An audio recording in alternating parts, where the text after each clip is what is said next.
Hello sa inyong lahat. Ako si Tala Cruz, at bilang isang flight attendant na may maraming taon ang karanasan, ngayon ay tatalakayin natin ang paksang, 10 lihim na pangkalitasan sa solo travel na dapat malaman ng bawat babaeng higit 60. Narito ang isang bagay na despradong inaasahan ng industriya na hinding-hindi mo matutuklasan. Ang nga kumpanya sa paglalakbay ay kumikita mula sa iyong takot para patuloy kang bumili ng mamahaling group tours at mga senior-friendly na paketa.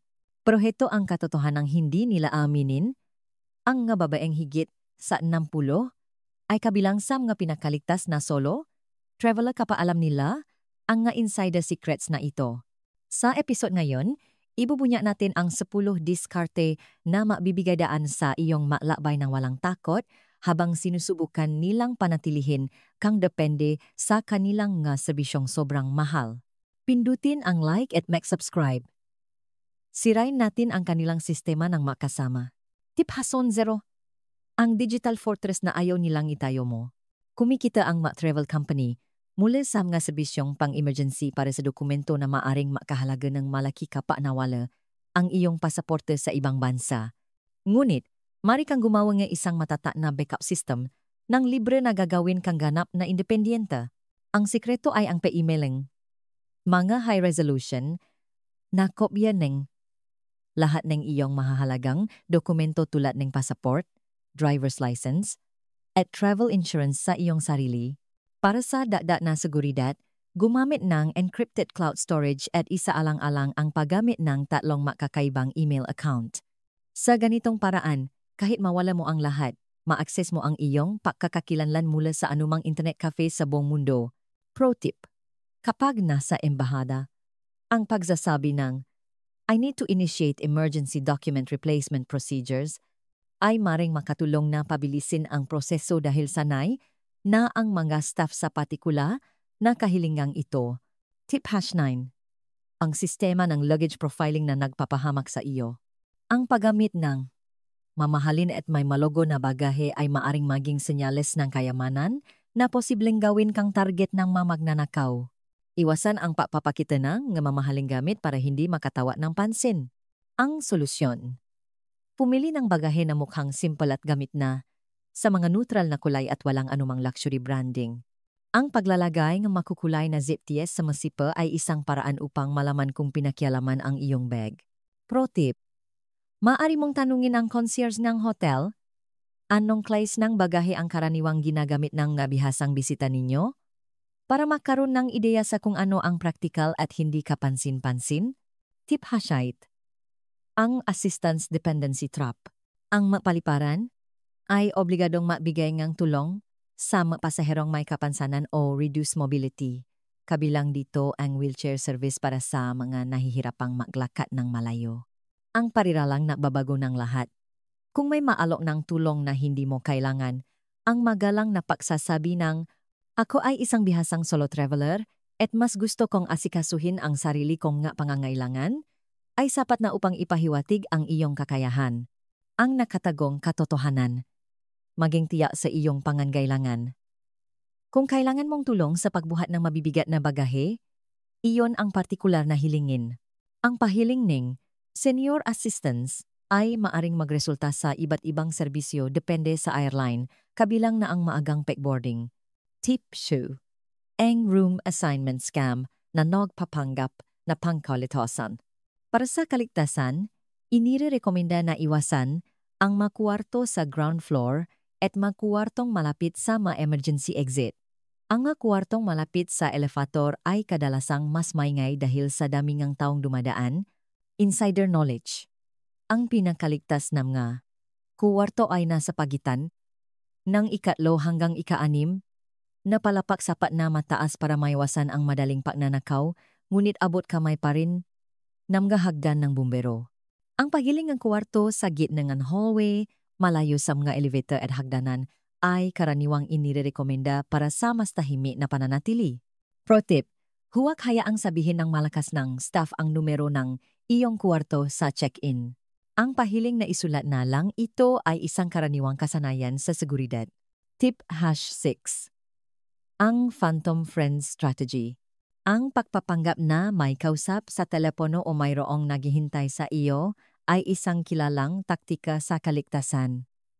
Ito ay lumilihan ng impresyon na hindi ka nag-iisa at mayroong mag-alala kung ikaw ay mapahama. Ang sikretong script. Ang pagsasabi ng malinyang tulad ng, "Malapit na ako, 2 kanto na lang. Makita tayo sa loob ng 5 minuto."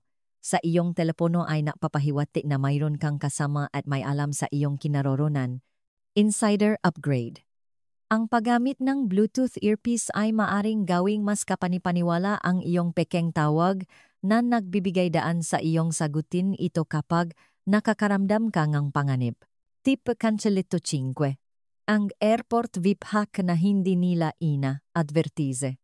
Ang pagiling ng standard senior assistant sa pagbook ng iyong flight ay maaring magbigay sa iyo ang access sa mga benepisyo tulad ng personal na escort sa security, maagang pag-boarding, at tulong sa gate, ang magic phrase para sa instant VIP treatment.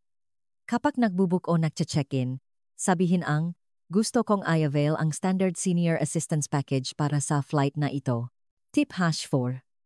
Ang Embassy Fast Track System.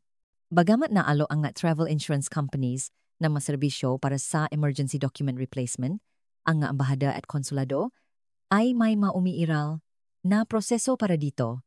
Ang pagiging handa ay susi sa mabilis na pagpapalit, ang trigger phrase, ang paggamit, ang malinaw na pananalita tulad ng, "I need to initiate emergency document replacement procedures," ay nagpapahiwatig sa mga staff ng embahada na ikaw ay handa at seryoso sa iyong kahilingan.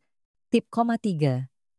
Ang travel fashion deception na target ang iyong wallet. Ang pinakamabisang paraan upang maiwasan ang hindi kanais-nais na atensyon ay ang makdamit na parang isang lokal. Ang pagsusuot ng mamahaling damit at mga halatang turis na kaswatan ay maaring maging target ka ng mga manloloko.